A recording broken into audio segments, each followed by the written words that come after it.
Hi, this is Sharif from KULA Collective, and I'm at We Out Here, and I have the pleasure of being joined by the great Allysha Joy, who I had the pleasure of seeing yesterday at Braunswood. It was a very ethereal show with lots of backing singers, you and the guitar, and you channeled something so pure and beautiful on stage. How did that performance go for you?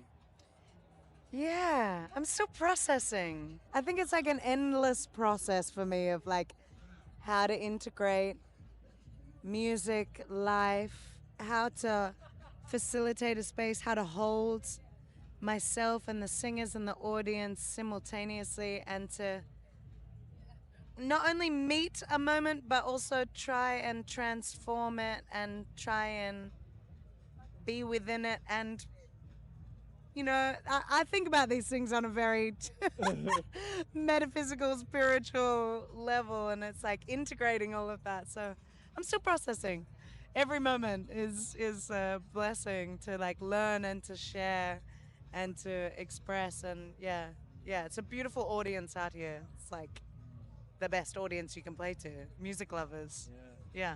And I think the spiritual aspect to your music, it seems very important to you. Yeah. And you did reference a poet as well and other creatives that have inspired you along the way in order to kind of harness that spiritual energy. Like, was there any poets that you can name that really did inspire you with your writing? Yeah, the poet I was talking about yesterday is Hafiz, and this one particular poem of theirs called "Dropping Keys."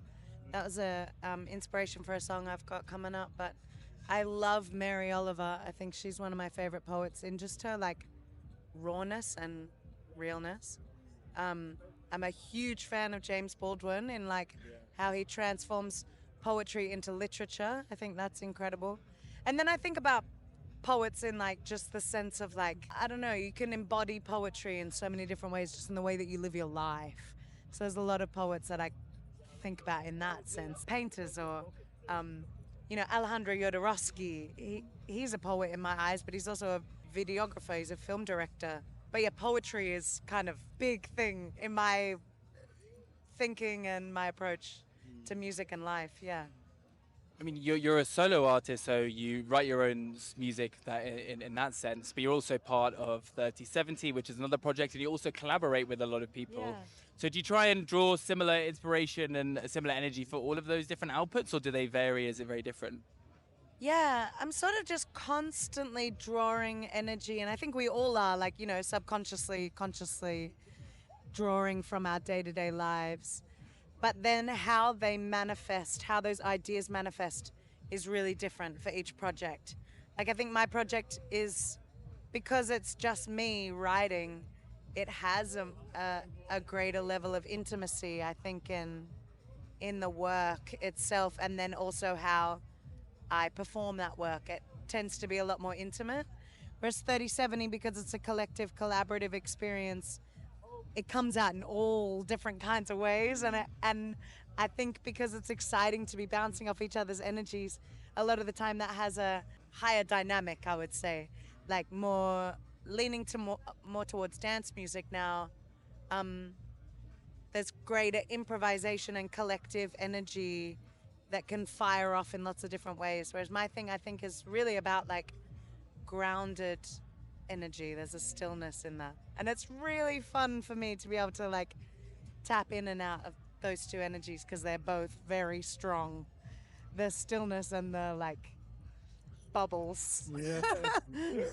But on 3070, I think it's also a bit like the Australian scene. Like, there's a lot of really good jazz that has that kind of driving house beat. There's a bit of a thump to it. Yeah. There's a lot of kind of like outback kind of trancey music coming out of Australia. It feels like it's having a really big creative surgence. And I think Alex Albrecht as well. You were on one of his albums, like, and that's kind of ambient, very flowy. So there's something about Australia. How is that scene kind of thriving? Yeah, that's really cool that you mentioned Alex Albrecht. I really love that world, like the crossover of like ambient textural music and dance music. I think that's something that is quite unique to Australia. It's like texture in music and in dance music and ambience. And I think it's just like a result of the spaces that we occupy. Like we call it jazz doof, like like or like I don't know, just comes out of festivals in outback spaces, like near a river, under trees, and like I think that impacts the sounds within the music, which is really cool. And I think 3070 is just like embodying that, but then also looking into the UK club culture, and like that's been a huge influence in that music as well, and so many different meeting points and places to bounce off. Yeah. But then moving from Australia to the UK, how would you say the UK has creatively influenced you? So many ways. I think probably the biggest thing is just actually just feeling into an industry and a community that really supports music. Like so much of my inspiration musically, and like that still comes from back home. I think there's some of the best musicians in the world are actually from so-called Australia and lots of other places.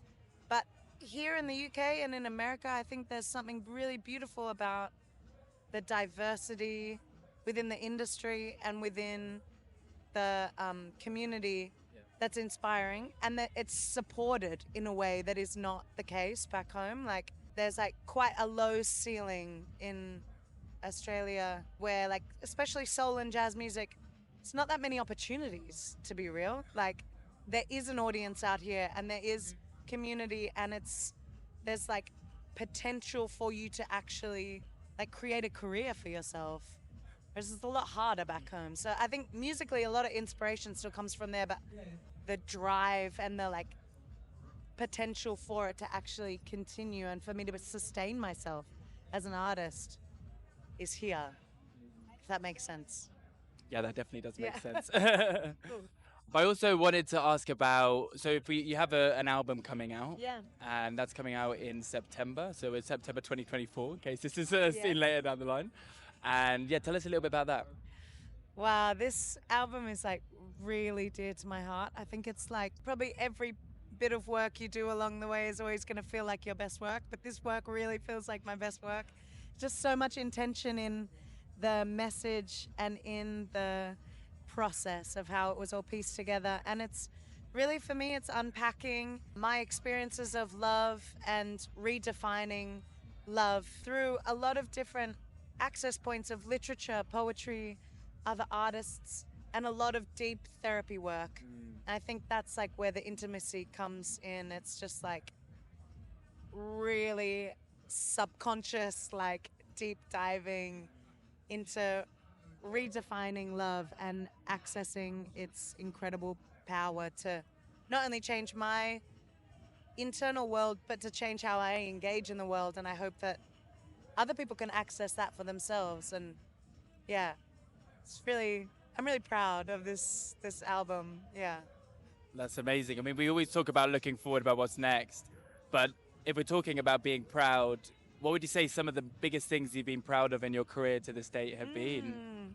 It's nice to be back here at this festival because I think one of my favorite performances ever was 3070 playing at Lush Life last year. Yeah, we like closed off the Saturday night, and I don't know, just the energy. It's like these moments only happen every so often. It's like when all the stars align. It's like the audience, the sound, our energy on stage, the music as well. Like it all just kind of locked in. That was one of my favorite performances.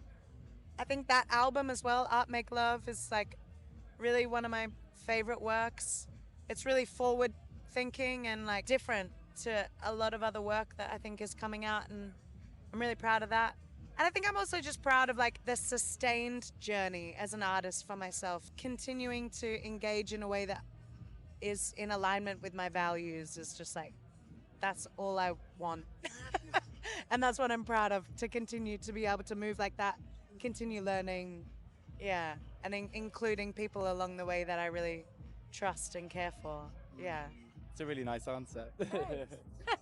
Thank you, Allysha, for joining me on this. It's been so nice to chat. Yeah, thank you very much. And like once again, your set last night was really beautiful, and can't wait to see what comes next with the next album. Thank you. Thanks so much for having me.